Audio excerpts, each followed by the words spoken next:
Hello friends, कैसे आप लोग। आशा करते हैं आप सभी अच्छे होंगे, मस्त होंगे, तंदुरुस्त होंगे और अच्छे से स्टडी कर रहे होंगे। तो चलिए, आप सभी को हमारे चैनल कुमार एकेडमी में बहुत बहुत स्वागत है। तो चलिए, आज हम इस वीडियो में कराने वाले हैं क्लास 10th का ज्योग्राफी, जिसको भूगोल कह सकते हैं। और ये फर्स्ट चैप्टर है जिसका नाम है भारत संसाधन एवं उपयोग। और ये भूगोल का है और चैप्टर 1 है।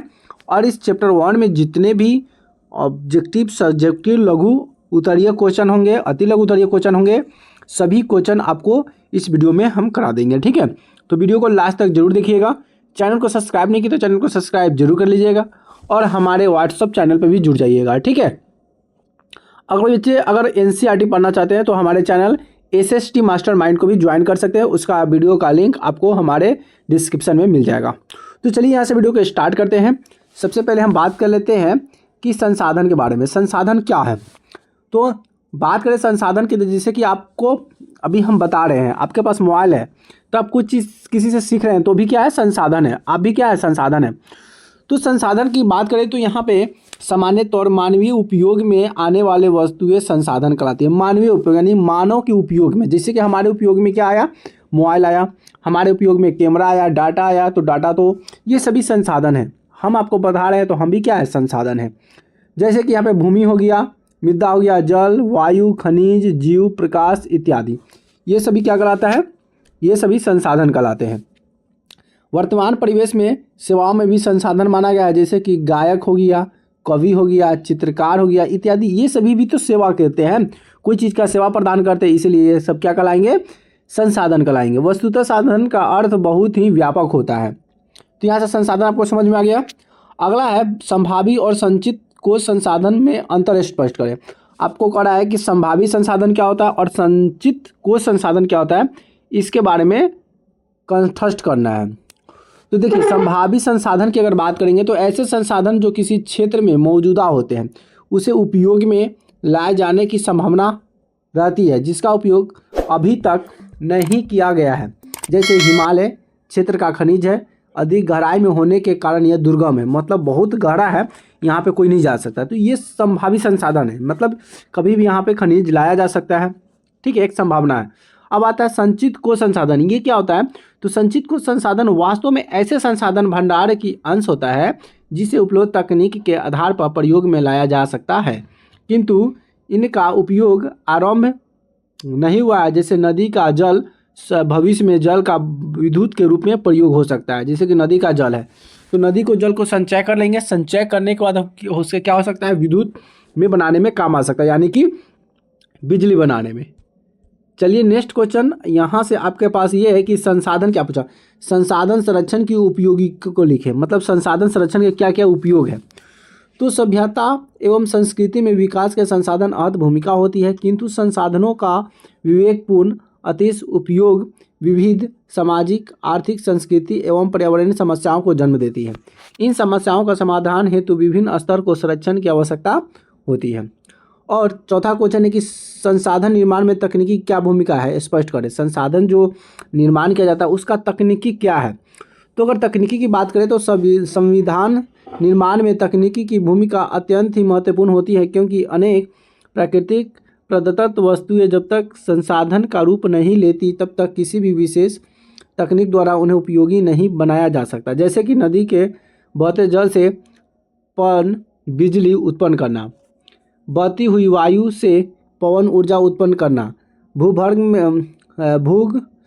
में उपस्थित खनिज अवशेषों के संशोधन कर उपयोग बनाना, इसी अलग अलग तकनीक का आवश्यकता होती है, जो कि अलग अलग निर्माण होता है। संसाधन भी अलग अलग प्रकार के होते हैं, अलग अलग काम में प्रयोग किए जाते हैं। तो ये संसाधन के क्वेश्चन।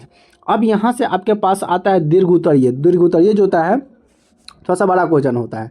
ठीक है, यानी कि फॉन्ट साइज नहीं है, यहाँ पे छोटा है, क्योंकि हम एक वीडियो में आ जाए इसलिए इसका फॉन्ट साइज आपको छोटा दिखाई दे रहा होगा, लेकिन ये बड़ा है। ठीक है, कह रहा है कि संसाधन मनुष्य के जीवन का आधार है। सबसे पहले क्वेश्चन है कि संसाधन के विकास में सतत विकास की अवधारणा को व्याख्या करें। तो संसाधन मनुष्य की जीविका के आधार है।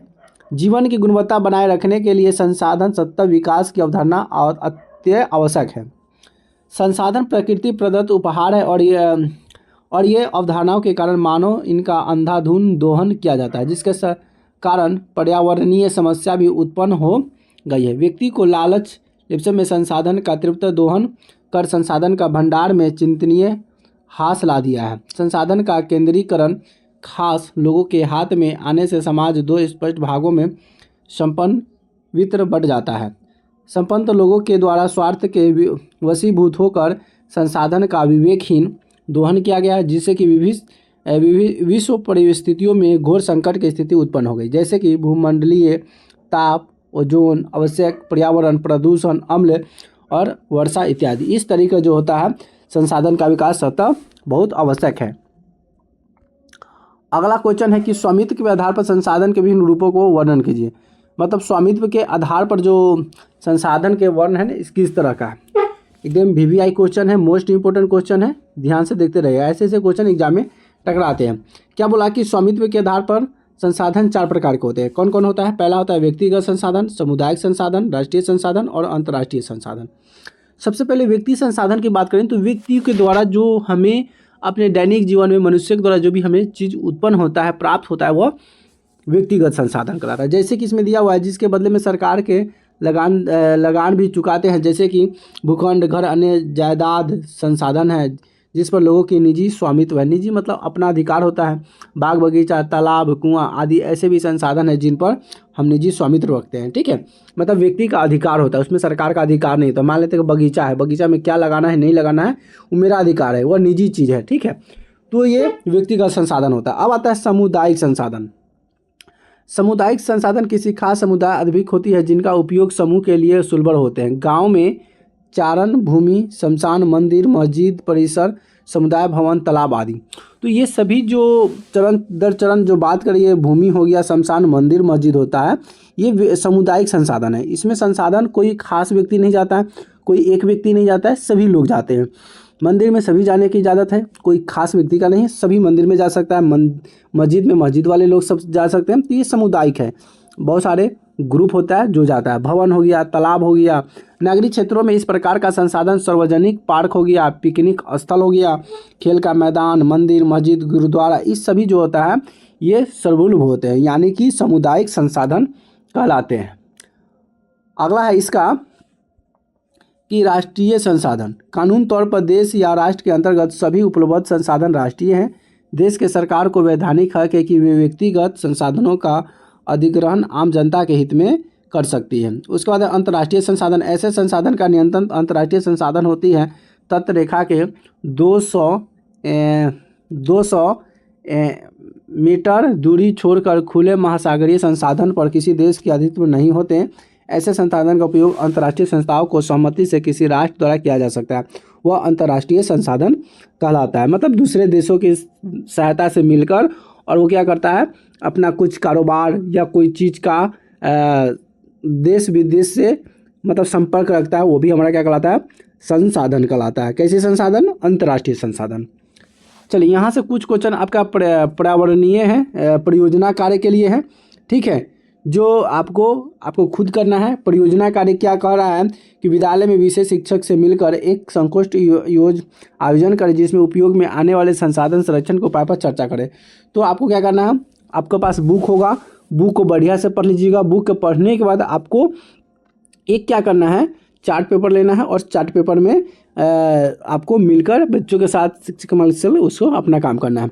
अगला है कि अपने प्रखंड में उपलब्ध संभावना संसाधन सर्वेक्षण कर उसे विकास का आधारित प्रतिवेदन प्रस्तुत कीजिए। जैसे कि संभावना, अभी हम बताएं ना कि संभावना जैसे कोई काम करने की हो सकता है कि नहीं। जैसे कि यहाँ पर दिया हिमालय और बहुत गहरा खाई होता है जिसमें खनिज निकालना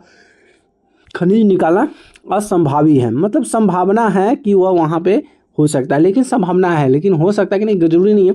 तो इस तरह से आप अपना सोच विचारिएगा कि आपके प्रखंड में क्या कोई ऐसा चीज़ है जो होने वाला है या नहीं है, कि आने की संभावना है या वो कर सकते हैं। तो इस तरह का आप इसको अपना एक परियोजना जो कार्य होता है आप चार्ट बुक पर इसे बना सकते हैं।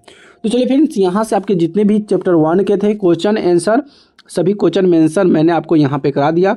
और इसी चैप्टर का एक और मोस्ट इंपोर्टेंट क्वेश्चन आपका ऑब्जेक्टिव करा देंगे, ताकि यहाँ से आपका सभी डाउट सब क्लियर हो जाएगा। चलिए फ्रेंड्स, वीडियो कहीं करते हैं, फिर मिलते हैं नए वीडियो में नए टॉपिक के साथ। तब तक ले जय हिंद, वंदे मातरम।